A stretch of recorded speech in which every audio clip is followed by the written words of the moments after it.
بعد خانه‌داری بلدین؟ انجام نمیدی؟ سوء سابقه ندارم. نه دیگه داد نمیخواد بزنین. نه همیشه هم میپاچه ناخوناشو جان. یه خر ببریم تو خونه. نه امین آقا فرار کردین اومدیم.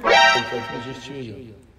خدنگی خونه نشستین کنار هم دیگه دارین چرت و پرت. یه سوال. آقا سلام، خیلی مخلصم. کوچیک همتون آمده تبریزی هم.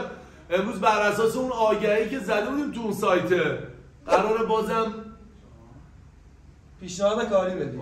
پیشنهاد ولی با قیمت خوبا. حالا بریم ببینیم چی میشه. خیلی مخلصم. حالا تا آخر نگاه کنین، امیدوارم که بهتون خوش بگذره. چیه؟ نه این بچه مریضه کلا. سلام علیکم. خیلی خوش اومدید. بفرمایید. ببخشید فلاکس هم ما. خیلی خوش اومدید. خوب هستین؟ سلامتین؟ ببخشید ما فقط سری میرم سر اصل مطلب. ما زیغ وقت داریم و بنابر تایم کوتاهمون من سریع از شما سوال بپرسم. اسم شریفشون اسمتون رو بفرمایید. بله بفرمایید. نام پدر؟ محمد رضا است. ایمیل دارین شما؟ بله. حفظین ایمیلتون رو؟ خیلی خودم پر کنم؟ نه دی، حالا ایمیل رو بعداً بگیم. شما فکس دارین؟ فکس؟ نه ضروری نیست. کد ملی هم ضروری نیست. سابقه کار. شما سوء سابقه دارین؟ نه سوء سابقه. جا؟ فقط ببخشید خواهرم، من شما جای خواهر من گوشمو تازه عمل کردم. سوء سابقه ندارم. نه دیگه داد نمیخواد بزنین. نه کدوم یکم بلند صحبت کنین. سالار میگن سوء سابقه ندارم. ایشون از من فهمیدم. ایشون بیشتر از من گوششون مشکل داره. هم گوشش مشکل داره هم بیناییشون. سالار این چند تاه؟ 9. واقعیت اینه که من دیگه حالا اینا رو بعداً واسه تکمیل فرآیند انشالله استخدامتون من بعدا اینا رو از شما میپرسم. من تازه از اوکراین اومدم، یعنی اول ونزوئلا بودم، توی پاتای تتو میزدم. حالا آدم هر کاری رو تجربه کنه بد نیست. همینطوری بیزینس‌های مختلف رو خدا رو شکر من بیزینس‌های مختلف رو ما تجربه کردیم. چای می‌خوریم بریزم؟ ببخش چون زیاد میام واسه مصاحبه اینجا ما دیگه پول نداریم بدیم. واقعا چایمون هم انگار یه بیبی خوشگل، انگار مثلا بد کاری کرده. این خیلی سفید شده. بله رنگش خیلی روشن نشد. واقعیت اینه که من یه شرکتی رو خود ساخته زدم، معماری از شرکت ما و تمام نخبه ها و مهندسین بالفطره و بالقوه مملکت نازنینمون رو جمع کردیم در اون مجموعه و من نیاز به یک منشی زبردست و بلد کار در حالی که جواب کسایی که پشت تلفن رو میده بتونه روابط و ضوابط شرکتم فرسن چرس کنه. خاطر همین من برای مصاحبه دیگه آگهی زدیم توی برنامه‌ای که گذاشتیم. بله سر اصل مطلب. شما سابقه کار دارین؟ بله. بعضا شغل قبلیتون کجا بودین؟ منشی بودم. اونجا منشی بودین و پای حقوقتون چقدر بود؟ 15 میلیون. واقعا 15 تومن. هست شخصیت داشته باشه. ما پای حقوقمون رو 30 تومن در نظر گرفتیم و پای حقوقیه که شما فقط 5 ساعت کار میکنین در روز. یعنی این 30 تومن هی به مراتب لحظه به لحظه بجز اضافه کاری ها پی در پی میره بالا بر اساس فرآیندهایی که قرار به شما من توضیح بدم. یه چند تا سوال خارج از شغلی که قرار من برای شما انشالله بهتون حالا بگم منشیه. یه چند تا سوال همینطوری، سوال که اطلاعات عمومی واسه نظر شما آشپزی بلدین؟ بله. آشپزی بلدین؟ بزن. اونجا بزن، اینجا نزن، اونجا بنویس. فرق خاصی نداره، همینطوری مثلا ما میخوایم ببینیم. بعد خانه‌داری بلدین؟ مثلا جارو کشیدن، ظرف شستن، ملافه. من کارا رو انجام نمیدم. چی انجام میده. تو خونه خودشون خانم معذرت ملکه الیزابت هم کار میکنه. من عذرخواهی میکنم ببخشید. نه انجام میده.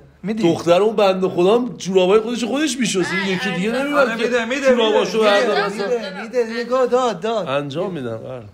نمیگم والا معذرت آدم کار شخصی خودشو حداقل نه آرامش انجام میده. داد سوال بعدی. واقعیت اینه که اگه من این سوالا رو پرسیدم واسه اون اضافه کاری که بهتون گفتم، ولی این اضافه کار ما شرطیه، یعنی باید داره توش. این نیست که بگیم که به توافق برسیم شما دوست داریم اضافه کار بمون، نه بایدیه. اضافه کار میاد رو 30 تومن حقوقی که بهتون گفتم تا 100 تومن حقوق میره بالا. 100 میلیون. 100 میلیون. شما خودت چقدر داری حقوق میگیری؟ 240 تومن. 20 میلیون. دروغ داره میگه. چون لیاقتش در حد همون مثلا 7 8 تومنه، به خاطر اینکه دادی مثلا دوستش داره. چک نویسه منم هست. مثلا بعضی وقتا چیزی یادم میره رو صورتش مینویسم. الان حقوقش ببین. فردا ببین اینجا مینویسم. فردا این فلش. این فلش چیزا واسه فردا. اینو فردا من یادم میاد. میرم جلوی خودم ببینم، اینو میبینم. خانم واقعیت من حالا مزاحو بذاریم کنار، داشتم تا الان یکم شوخی میکردم. واقعیت اینه که من یک مادر میان سالی دارم. خدا حفظش. خدا سلامت. به شما چه ربطی داره؟ نه میگم کلا مادر بنده عادت به کار کردن تو خونه نداره. ددی منم که واقعا همیشه توی بیزینسه و تو خونه نیست و میگه هر موقع من اومدم خونه باید غذا آماده باشه. گفتم اگه امکان داشته باشه شما زحمت پخت و پز غذای مادر منم انجام بدین. یکی 2 ساعت میشه. کار تو اداره است. ما به خاطر زیغ وقت، من بیادبی بیزینسمنم، اولش هم توضیح دادم، به خاطر اینکه در چند کشور مختلف متوالی من کار کردم میدونم که محل کارم با خونم باید فاصلهش خیلی کم باشه، حتی به خاطر 1 دقیقه با موتورم این برابر نرم. ما همون جایی که داریم کار میکنیم دیوار پشتیمون خونه بنده هستش. یه لحظه میرونم قرمه سبزی قیمه مثلا یه جاروی، یه سبزی پلوی، یه تی، یه جارو، یا خونه داره، به خاطر این گفتم خونه رو در تمیز کنید. یه خدمتکار بگیریم برای منزلتون. نه دیگه. اگر خانم ببینید، اگر منشی کار منزلم انجام بدهد، من این چقدر جلوام از این اطلاعات مجموعه منو داره، از اینم کارهای خونه رو انجام میده دیگه.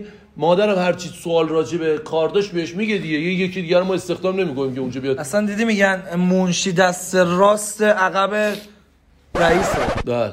دست راست. الان من یه سوال داشتم، معذرت میخوام. شما ناخون گرفتن بلدی؟ مثلا مانیکور پدیکور؟ نه واسه خودتون رو نه، میگم گرفتن ناخون بلدین؟ ناخون خودتون رو گرفتید دیگه. بله خب. شما هم جای خواهر من عذرخواهی میکنم، ببخشید. شما میتونید یکی رو ببرین همون استحمام بشورینش. من مادر بزرگ پیری دارم. اون ناخون گرفتن واسه پدر بزرگ پیرم البته از این مزایایی که داریم میگید، مزایا که دیگه کلا مزایای بریز به پاش کرد. ببینیم بیادبی پدر بزرگی من، شما هم جای خواهر من ها، ببخشید تو رو خود. پدر بزرگی من اسهال همیشه. اسهال که کلمه خوبی نیست، میگی اسهال همیشه. این خداجی با بزرگی هم داره حرف میزنه. اسهال دیگه راستش باید بگیم، اسهال همیشه بیرون روی داره. این احساله که اصلا میام مثلا قشنگ نیست، بیادب، بی شخصیت. درست صحبت کنم. با بزرگی مثلا چه شکم درد داره. با بزرگی هم همیشه بیرون، یه پاش بیرونه دیگه، همون جایی که ایشون گفت. ببخشید تعادل نه. ما اینو پوشک میگیریم. حالا اون کار شما نیست، سالار جان انجام میده اونو. همیشه هم میپاچه ناخوناشو جان میپاچه صورتا. ببخشید شما هم جای خواهرم، شما شعور نداری جناب. من نشستیم داریم که منشی داریم فرس میکنیم. حالا از اینها بگذریم. نه خواهش شو بخند، اشکال نداره. از اینها بگذریم. ناخونای با بزرگم شد با استحمام مادر بزرگم. یکی هم کلفتی، ببخشید کلفتی میگم، ببخشید من تو دهن مامانم همیشه میگه 1 کیلو بیار اینجا، این خر ازش کار بکشم حامد جان. منم گفتم میخوان یه خر ببریم تو خونه. نه دور از خر، دور شما. اصلا خوب اصطلاحاتتون رو به کار نمیبرید. ببخشید من تو ایران نبودم، اصطلاحات ایرانو دید میشه خورناز نکشی یابو جلوی خانم محترم. ها میشه نکنی؟ آره شامپانزه دیگه چه صدای بلدی؟ ببخشید ما امکاناتمون در حد همین بیش هست نکنی. بس در باغ وحش باز کردیم همینطوری حیوانای مختلف. تموم شد. خیلی تاثیرگذار بود. اگه شما کلفتی بلد باشین، خونه داری همون کلفتی میشد، هیچ زمان قدیم کلفتی بشون. کلفتی بلد باشین، مثل کنیز خوبی واسه ما باشید تا 40-50 تا حقوق تا 100 تومن واسه 40-50. من احساس می‌کنم شما 2 نفر مخصوصا ایشون از امین آباد فرار کردین اومدین اینجا. امین آباد کجاست؟ یعنی چی این حرف؟ درست صحبت. دیوونه نشستین کنار هم دیگه دارین چرت و پرت. یه سوال یادمون رفت. دماغ میتونی بگیری؟ دماغ چی؟ خودت فکر کنم بهتر بتونی بگیری. من واسه سالشم. ادب داشته باش. خودت گفتی با من بیرون روش با من بود دیگه. ادب داشته باش. الان شما نمیخوای برای ما کار کنی؟ ما ماهی حقوق 100 میلیون تومان.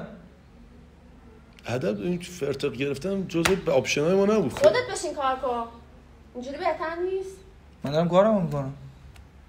الان انجام میدین یا نه خانم؟ انجام نمیدین؟ الان از دست ما ناراحتین؟ خودتون بودین ناراحت میشدین یا خوشحال میشدین؟ یا براتون فرقی نمیکرد؟ من نمیدونم واقعا این آپشنایی که گفتم الان 10 تا قبلی قبول کردم. صبح تا شب میخواین کنیز بگیرید؟ میشه بشینید من خواهش کنم ازتون؟ ببخشید الان این آپشنایی که گفتیم ما 5 میلیون هم بذاریم رو شما قبول میکنین این کارو تو 7-8 ساعت تو اداره؟ این کار تو شأن و شخصیت من نیستش. 7-8 ساعت تو اداره شما محبت کنین پشت میز بشینین کار خاصی هم 4 تا تلفن جواب دادنه. من شاید تون رفتم ببخشید عذرخواهی میکنم. یه 7-8 ساعت هم تو خونه کلفتی خونه ما رو بکنین. اصلا شما حتی واژه‌ها رو خوب به کار نمیبرید. من معذرت اون کلفتی به جاش چی بگم؟ خدنگی. خودتون بشین تو خونه خدنگی بکنید. مسخره خودتون کردید.